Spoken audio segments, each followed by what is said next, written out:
আমি নবীজি জান্নাতের মধ্যে শুনে আসছি।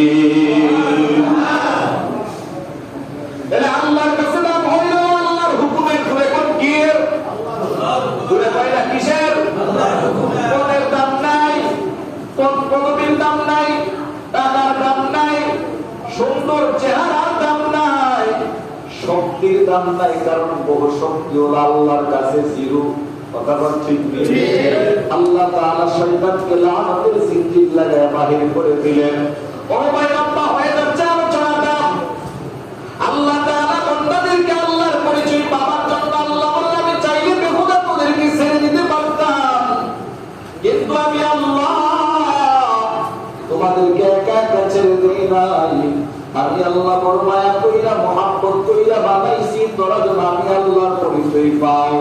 একজন না, দুইজন না, তিনজন না, শতজন না, আমি আল্লাহ 2,24,000 মতান্তরে 1,24,000 পয়গম্বর আমি দুনিয়ার জমিনে পাঠাইছি।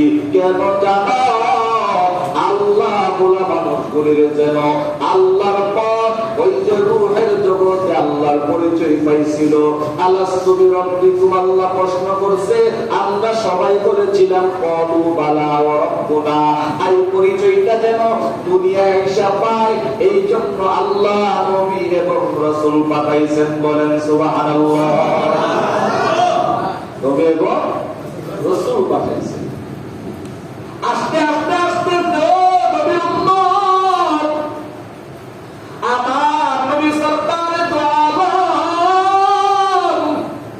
নবী পর্যন্ত ঈসা আল্লাহ তাআলা নবুয়তের দরজা তালা লাগায়া দিয়েছে।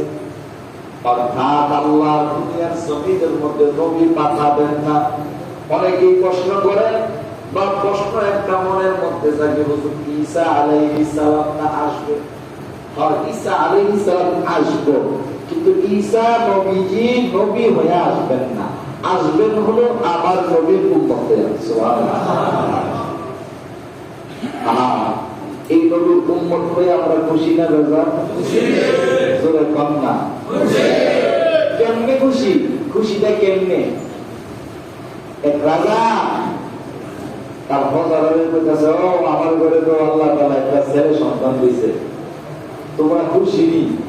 এমপি, মন্ত্রী, উজির, নাজির সবাই বলতেছে আমরা অনেক